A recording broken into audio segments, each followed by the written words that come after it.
يا سيدنا محمد وعلى أهله وأصحابه وأتباعه وسلم.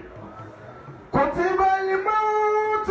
Bàbá wa ìmáàmù àgbà fún ìlú Ẹdẹ àti gbogbo kàràkàrà rẹ̀ a kí wọn. Bàbá wa àfáà àgbà tí wọ́n tún jẹ́ Wazirul Mu'min fún gbogbo ohun tí jẹ́ ilẹ̀ Yorùbá àti ilẹ̀ Ìgbò.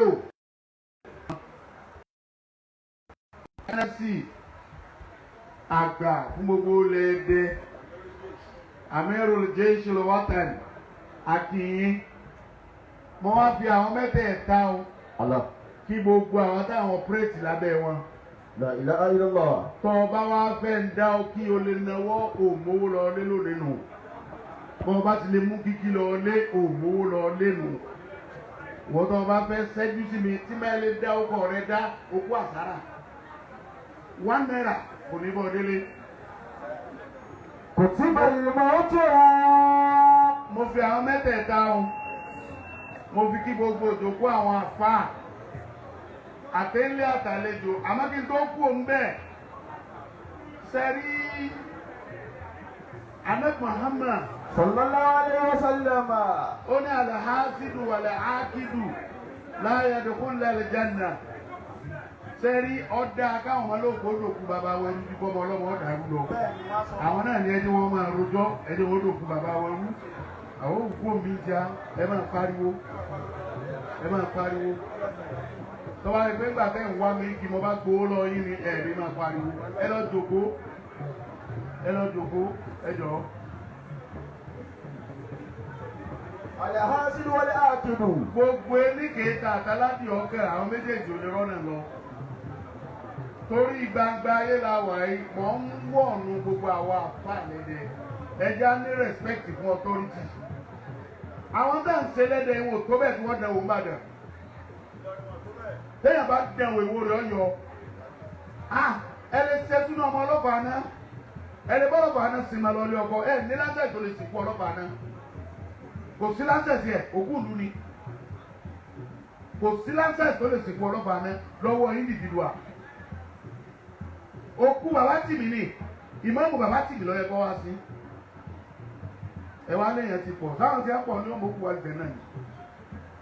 Àwọn bá ṣe ìlú mi ni wọ́n kí sàlátù lè gèbí yà o. Tó bá ṣe ìlú mi ni wọ́n kí sàlátù lè gèbí yà.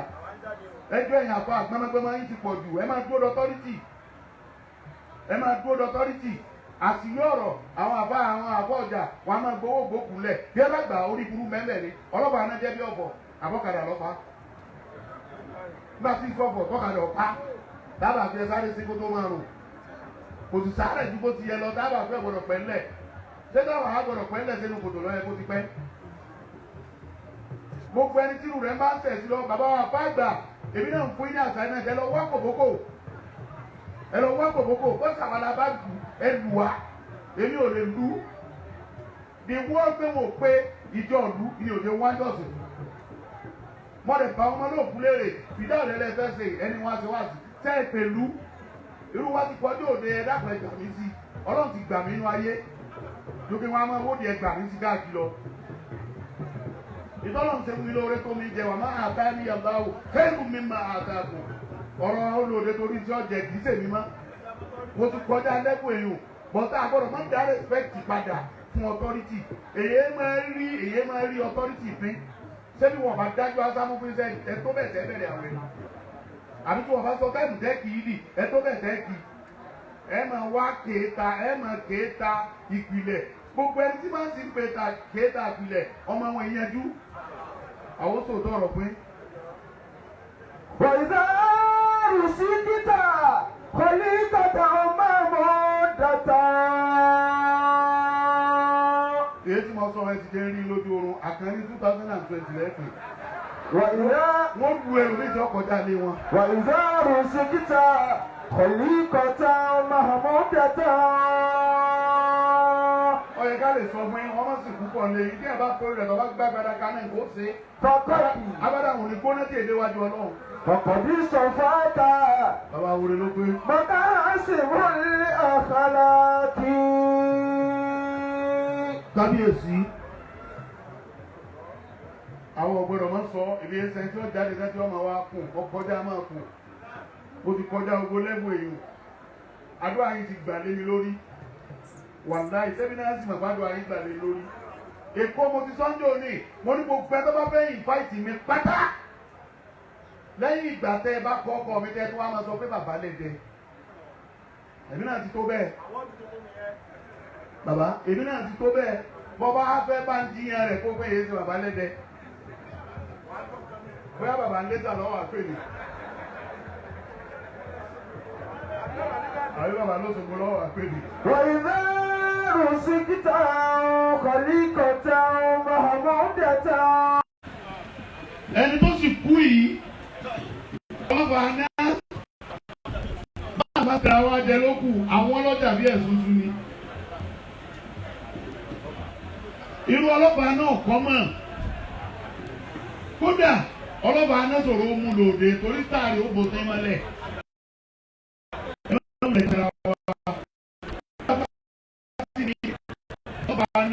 bàbá dánẹ́sì ìyálóde àti pírẹsidẹ̀ntì fẹ́dà pé ká lọ yan alábèrè àwọn márààrún la bàbá di alábèrè táwọn wá ń lọ bìkẹ́ máa sọ fún àmà ní ẹjọ́ ọlọ́pàá ní ọkọ̀ bọ́ọ̀lẹ̀ ẹni wọn ó rí dáadáa ná káwọn náà tó jáde torí gáálíbù ní màdìlúbù nìràwọ̀ rẹ̀ ìràwọ̀ rẹ̀ máa borí gbogbo ìràwọ̀ ní kó kó ẹgbẹ̀rún èèyàn lẹ́yìn ọláyé ọkọ̀ máa kí kò sì sí tójú orí bẹ́ẹ̀ ọ fara dè fúnnu ẹ̀dẹ ó ló kò tí ì kówó ẹ̀dẹ títí jọlọ́pàá náà Ìbàdàn jọlọ́pàá náà tìmìnì jọlọ́pàá náà tìmì àgbálẹ̀ ọlọ́pàá náà bàbá Adérẹ̀mí ó gbé ìlú bàbá rẹ̀ ga irú wa nígbà tá àti ìrówó tá a lè fi ra tẹlifíṣàn àti rí ẹ lórí tẹlifíṣàn àti ìlówó tẹlifíṣàn lọ tá à ń fi wò wọn nínú tẹlifíṣàn èyí ló já ẹ̀yìn àti gíláàsì yìí náà ni.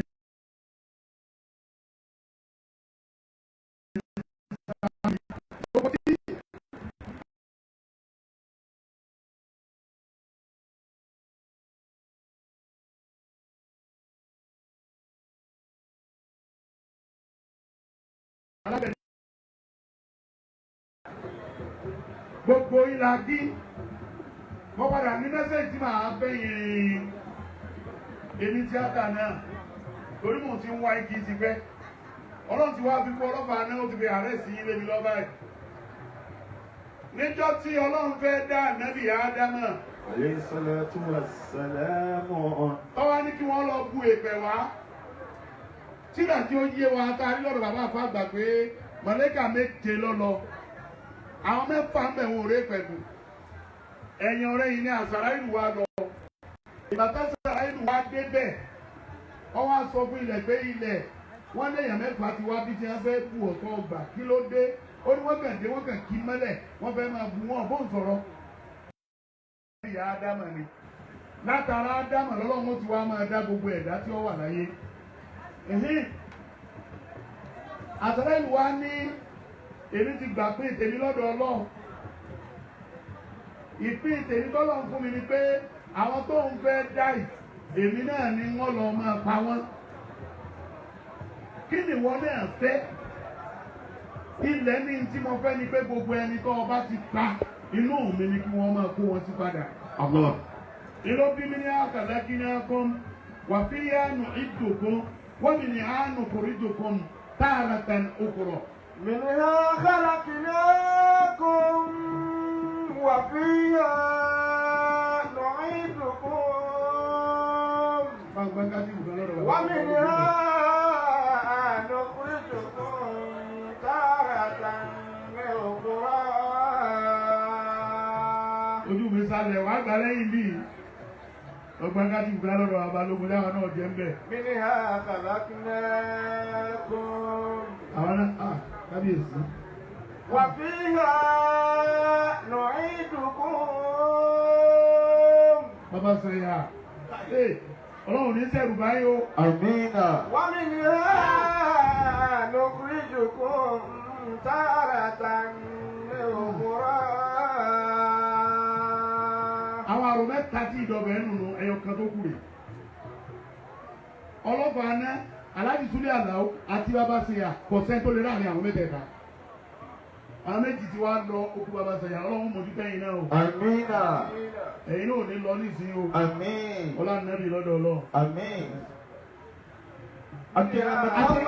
Àṣàrà ìlú ọwọ́ abá ilẹ̀ sọ ilẹ̀ náà wá ní tí wọ́n bá ń ti ṣàdéhùn pé àwọn tí wọ́n bá dá nígbà tí pípadà wọn bá yá ọ̀dọ̀ òun ni wọ́n máa kó wọn sí.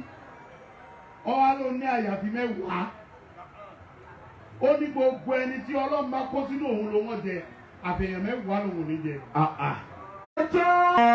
Kì í sàfà tí ọ̀dà àwọn èèyàn gbókùn lọ tẹ́ mọ́. Kì í ṣe wá apá bá là ń sọ. Wà mú àbínà ọ̀rọ̀.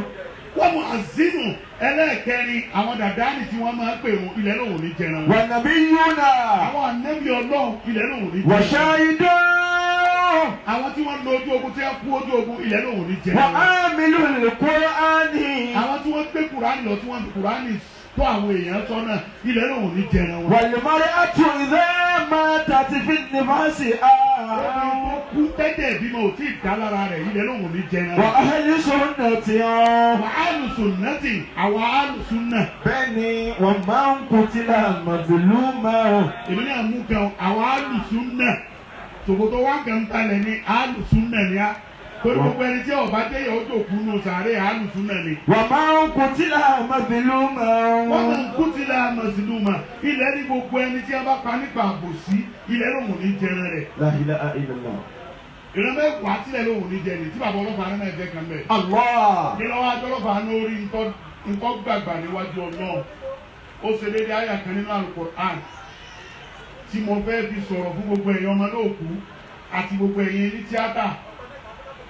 Ọlọ́ni alladhina yunfikuna fi sarra'i wa darra'i. Alladhina yunfikuna fi sarra'i wa darra'i wal kasimina al-gayza wal 'afina 'anil nasi wallahu yuhibbul muhsinin. Àwa ti máa kọjá sàbúgbọ́ sàbúrí sàbúkà ni ẹ tí ó bá ń sọ̀rọ̀ lẹ́dẹ̀ yọ̀rọ̀ wo tí àtòríwájú àfàgbàlà wà. Alladhina yunfikuna. Ayọ̀ yìí nígbà tí ó sọ̀kalẹ̀. Akramakallahu al-karim. Ó sọ̀kalẹ̀ lórí Ànábì Muhammad. Sallallahu alayhi wa sallam.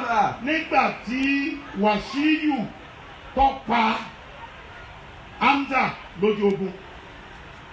Wàsíyù lẹni tó pa Sayyidina Hamza. Bó ṣe wá pátán ó sọ ìdálẹ̀ ó rí pé àwọn èèyàn fẹ́ àtàkì owó ní ashhadu an la ilaha illallah wahdahu la sharika lahu wa ashhadu annaka muhammadan abduhu wa rasuluhu. Èyí á máa ṣẹ̀ tó bá ti jẹ́wọ́ ẹ̀ṣẹ̀ fílẹ̀ ẹ má fẹsẹ̀ ànábìrà yín kọ́ lọ́wọ́ má fi jẹ̀ náà bí. Ó wá sọ ìdálẹ̀ ó wá ló ń gba Islam. Ànábì ní ẹ gbọ́dọ̀ pamọ́ o ó ti gba Islam tẹ́ ẹ bá ilé pa. Man qatala mu'minan muta'ammidan Fajaza'uhu jahannama. ẹ̀kọ́ kẹ́tọ́lọ́ máa ń máa ìwà tá a bá fẹ́ sọ̀rọ̀ lọ́dọ̀ bàbá afáàgbà ọ̀yẹ́ ká sọ tinú ẹyin. Ó ní fajaza'uhu ẹ má pa o tẹ́ ẹ bá fẹ́ dọ̀mọ́ náà. Ìwà ń lọ mọ́sáàsì lọ kírun yóò wá lọ tó wájú ànábì. Inú wa máa bí ànábì inú wa rún ànábì. Kódà òun lọ́wọ́ kọ́jẹ́ kí ànábì orúkọ bùnú. Ọwọ́ adijọ́ kejì ànábì wa ni wò ó.